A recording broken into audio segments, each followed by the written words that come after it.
जो ये पवित्र पावन कथा को आप और हम सब श्रवण कर रहे हैं। और तेरी कृपा बिना ना हिले एक भी अणु लेते हैं श्वास, तेरी कृपा से तनो तनो बखान क्या करो मैं लाखों के ढेर का, चपटी भवोत में खजाना कुबेर का। हे गंगाधार मुक्तिवार ओमकार तू, भोले ओमकार तू, आयो शरण शंभुतार तार। आप और हम भगवान शिव की इस पवित्र कथा का लाभ लेने के लिए बैठे हैं। आज गीता जयंती भी है। भगवान कृष्ण ने आज ही के दिन अर्जुन को गीता का उपदेश दिया था। जिन गीता को संपूर्ण विश्व में हृदय के अंदर विराजमान किया है। शिव महापुराण की कथा कल जो चल रही थी, भक्ति और मुक्ति के पथ पर चल रही थी।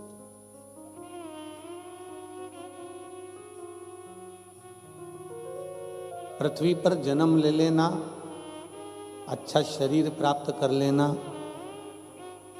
और अच्छा भवन, घर, पत्नी, बच्चे, परिवार सब कुछ मिल जाए, यह हमारा कोई आज का प्रारब्ध है या आज का कर्म नहीं है। ये तो हमारे पूर्व का जो कोई कर्म पूर्व में आए हैं, उसका कोई फल हमारे जीवन में मिल गया।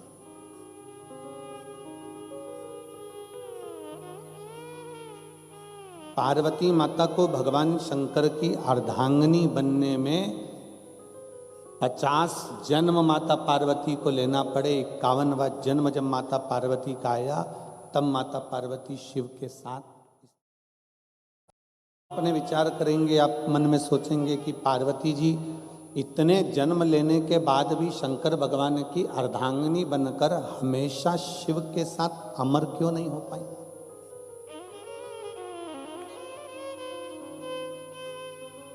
उनको तो शिव जी के साथ में अमरता धारण करना थी, उनको तो शंकर भगवान के साथ अमरत्व को धारण करना था, उनको शिव जी के साथ में अमरता धारण करना थी।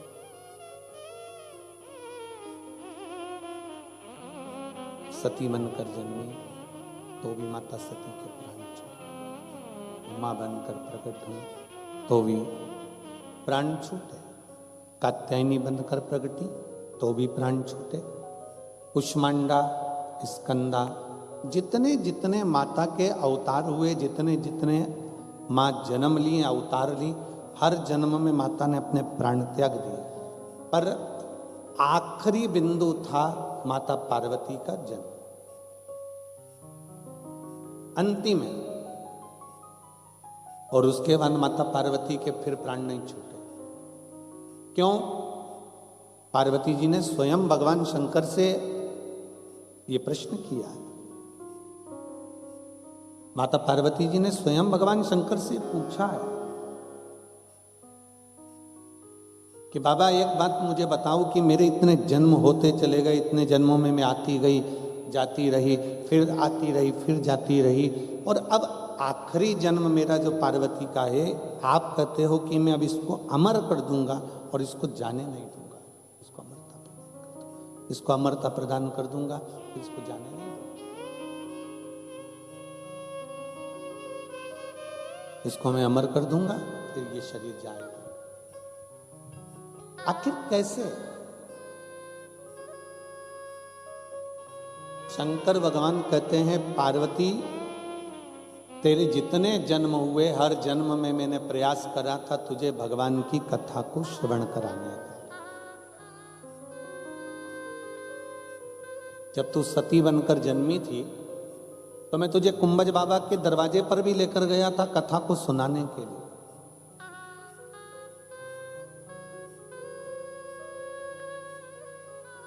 पर सती, तेरा विवाह हुआ था ना, तुम विवाहित हुई थी, तो तुम्हारे मन में यह भाव आ गया कि मेरा पति मुझे लेकर भी आया तो कहाँ लेकर आया। शादी करने के बाद तो लोग दुबई घूमने जाते हैं और यहां मेरे पति कथा सुनाने के लिए लेकर आए।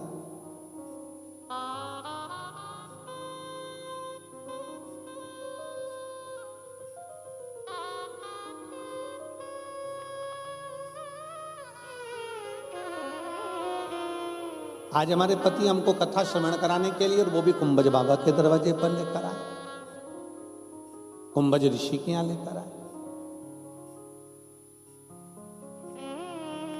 मन में बड़ी ग्लानि सी हो रही थी मां सती को, बड़ा मन में क्षुब्धता उत्पन्न हो रही थी कि कहां लेकर आए।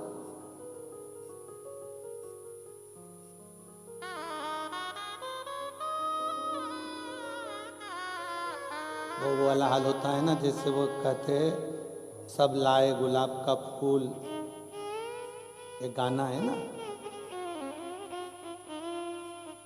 सब लाए गुलाब का फूल और बुढ़ा गोभी लेके आ गया। अब वो एक गीत का स्मरण आप लोग करते हैं, तो उसी तरह बाबा को देखकर माता सती ने विचार करा कि बाबा भी बुजुर्ग हैं, इनकी उम्र का तो कोई ठिकाना है नहीं। कल भी अपन ने कथा के प्रसंग में सुना था कि शिव तो ठहरे कैलासी, हरि गोरा पछताओगी, बूढ़े जोगी के संग में तुम कैसे रह पाओगे। हरि पार्वती, शंकर भगवान तो बुजुर्ग हैं, ये हमने कल के प्रसंग में श्रवण किया। तो सती मैया को लगा कि ये शंकर भगवान मुझे कथा सुनाने के लिए लेकर आए हैं, कथा तो बुजुर्गों को सुनना चाहिए।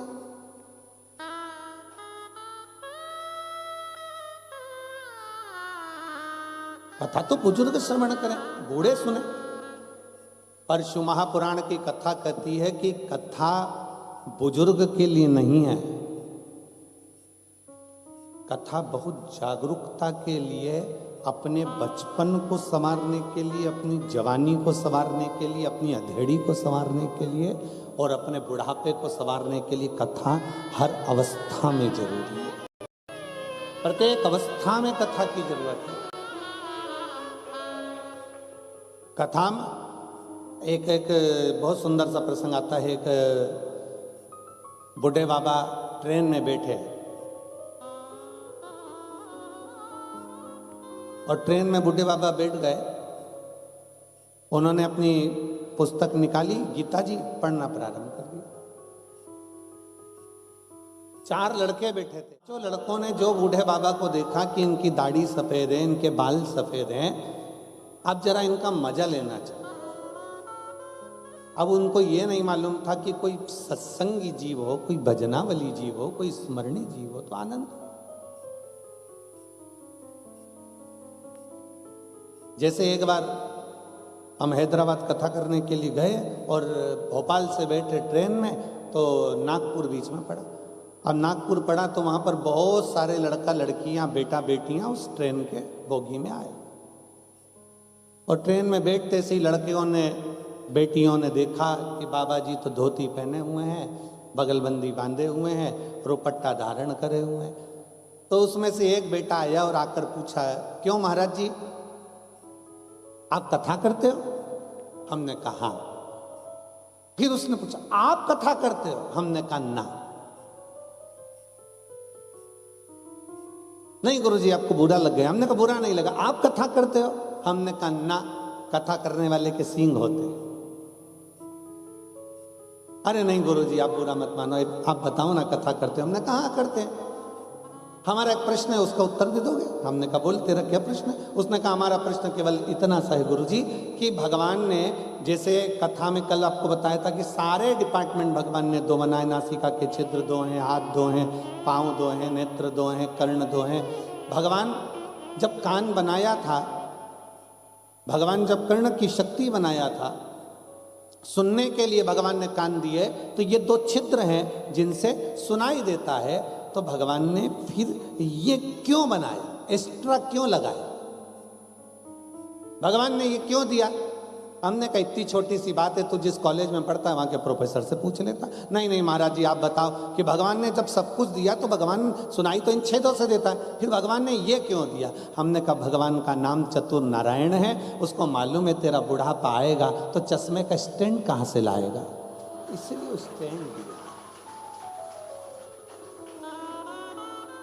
और रोज रोज बांधेगा तो नहीं, छोड़ेगा तो नहीं, ये उसकी उदारता। जैसे बूढ़े व्यक्ति बैठा और बच्चों ने विचार करा पांचों ने कि देखो बुजुर्ग व्यक्ति बैठा हुआ है, जरा इसका मजा लिया जाए। तो क्या मजा लिया जाए? तो क्या ये ट्रेन के अगर चेन खींची जाए तो 500 रुपए का दंड है।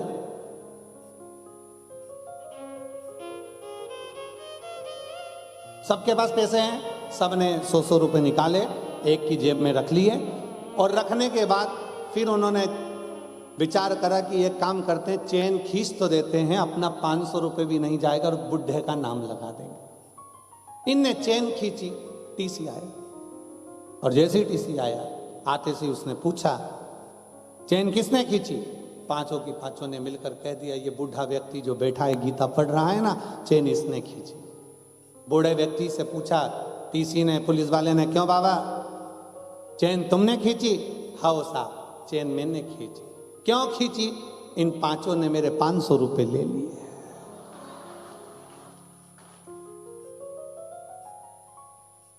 तुम्हें मालूम है किसकी जेब में रखा है? हाँ वो पीला शर्ट पहना है ना, उसी की जेब में रखा है। तुम्हें मालूम है कहां रखा है? हाँ ऊपर वाली जेब में रखा है। पुलिस वालों ने पैसे निकाले, बाबा को दिए, प्रणाम करा, बाबा अब ये तुम्हें परेशान नहीं करेंगे, इनको हम थाने लेके जाते। कथा क्या करती है?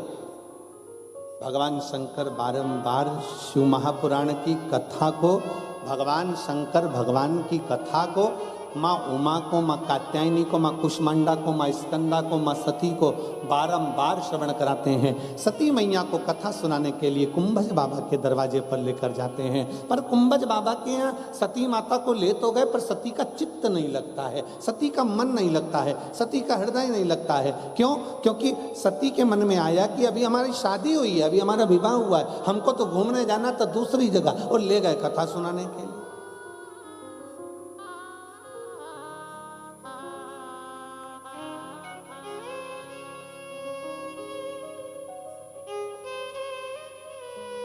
और कितना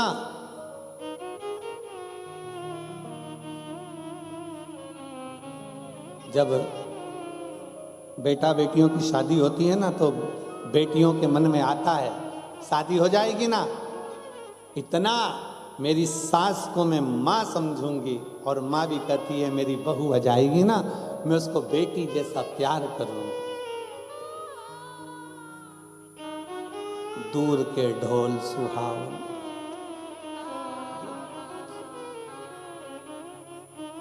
दिल के अरमा आंसुओं में बह गए, और सब वैसा की वैसा है। कितना विचार कर, सती मैया के मन में आया कि हम अगर विवाह कर रहे हैं, सती मैया को लगा अगर मेरे पति कहीं लेकर जा रहे हैं, मुझे कहीं लेकर जा रहे हैं, तो वो जरूर मुझे अच्छी जगह घुमाने ले जा रहे होंगे, क्योंकि अभी मेरी शादी हुई है, अभी मेरा विवाह हुआ है। उनको क्या मालूम था कि कथा में ले जाकर बिठा देंगे। और जो सती मैया कथा में बैठी, और कथा का नियम है पंडाल में अगर दिल से शिव महापुराण की कथा के सामने बैठकर जो मांगा जाता है, देव अधिदेव महादेव वो 3 महीने के अंदर देता जरूर है। ये शास्त्र का प्रमाण है, ये हमारा शिव तत्व कहता है, ये भगवान शंकर की कथा कहता है, ये शिव महापुराण वर्णन करता है।